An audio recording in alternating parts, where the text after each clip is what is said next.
Salut à tous, c'est Bang National, bienvenue sur cette vidéo qui aujourd'hui va parler d'auto-hypnose et en tout cas comment on peut être ultra influent sur soi-même parfois sans qu'on s'en rende compte. Je vais vous prendre un exemple que j'ai trouvé marquant avec une de mes partenaires qui était une femme qui vapote et qui avait donc arrêté de fumer la cigarette. Elle était bien dans cet état-là et pour compléter ses connaissances, parce qu'elle est thérapeute, elle a décidé de faire un stage d'arrêt du tabac par l'hypnose.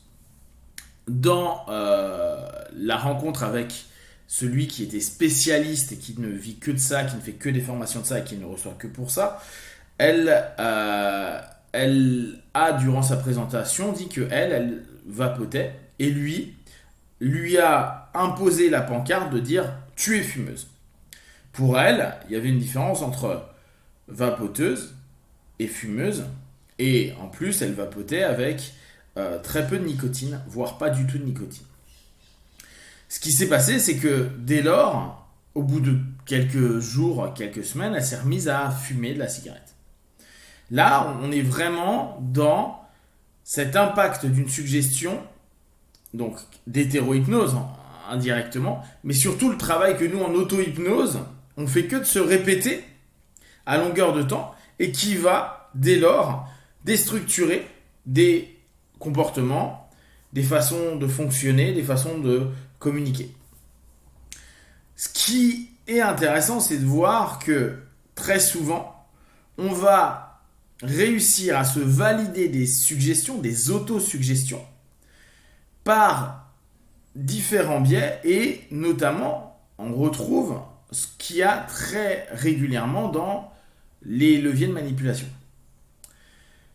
Là, en l'occurrence, c'est d'autant plus intéressant que elle va avoir un investissement parce qu'elle décide de prendre du temps, de dépenser de l'argent, de sélectionner la personne qu'elle estime la plus juste et la plus compétente pour lui enseigner sur un sujet donné. Donc la personne devient une figure d'autorité. Or, nous savons que par l'effet mouton, en plus quand il y a une figure d'autorité qu'on a sélectionnée, qu'on a choisie et qui nous semble juste, l'influence qu'il peut avoir sur nous va être hyper importante. Si la dite figure d'autorité va proposer une suggestion ou imposer une suggestion à un moment donné, automatiquement, le dialogue interne risque d'avoir un gros problème. C'est-à-dire, lui, il sait, c'est le mec qui est spécialisé, c'est le gars à qui je vais payer de l'argent, c'est la personne avec qui je vais passer 3 à 5 jours pour mon séminaire. Par pure congruence, non pas pour lui, mais pour soi-même, on peut modifier certains patterns, certains cheminements, parce que ça serait hyper particulier de se dire attends, je viens de payer autant pour un professionnel et au bout du compte, je suis pas du tout d'accord avec la première chose qu'il m'a dite, c'est-à-dire que j'étais fumeur. Et de là, on va réussir au travers de ces confirmations qu'on va tenter de choper au travers de l'autre, à se saper soi-même dans sa dynamique. Et ça nous arrive à tous régulièrement.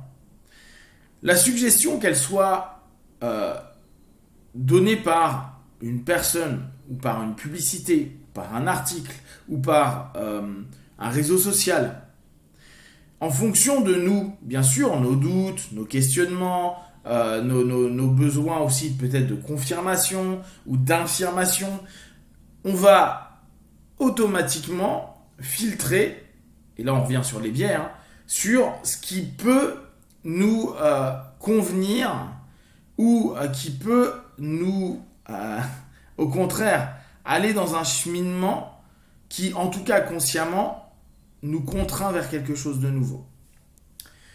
Bien sûr, on peut très bien se dire, nous, en tant que praticiens, ok, donc c'est qu'il y a quelque chose à l'intérieur qui valide quand même cet élément-là.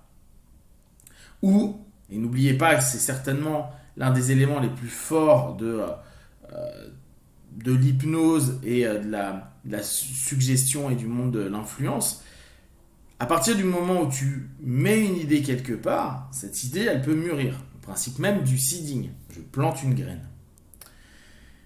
Et de là, il suffit qu'il y ait du doute, du questionnement, de la remise en question, pour que cette petite graine qu'on a vue dans un article, qu'on a vue sur une affiche, qu'on a entendu chez un copain, qu'on a vu à la télé, que cette petite graine, pouf, s'active. Comme si c'était un cookie, alors le cookie c'est pas le bon truc, mais un espèce de virus qui est à l'intérieur de nous et qui d'un coup dit ah bah ça y est, commence à y avoir du doute, je vais pouvoir faire mon taf. Et de là, on va nous-mêmes créer des liens de cause à effet et très souvent, aller en boucle, et c'est souvent ça qui nous pose problème, on commence à créer des boucles où on répète, puis on valide, puis on va ressentir que c'est pas si faux que ça, donc en fait on revalide, et ainsi de suite.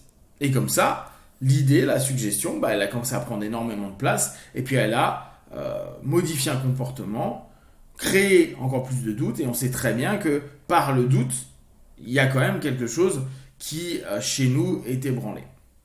Si en plus, l'article, la conversation, ce qu'on a vu à la télé, a été proposé par une personne qu'on estime de valeur et de qualité, de par ses connaissances, de par ce qu'il a fait, etc., etc. L'impact de cette petite graine, démultiplié par le doute qu'on a de nous-mêmes, de nos façons de fonctionner, de aussi tout bêtement d'un travail perso, va être démultiplié parce que souvent on a besoin de se raccrocher à un référent. À un référent ou une référence. Et se dire à un moment donné, oui, je pense comme ça parce que, vous savez, ce rapport de substitution.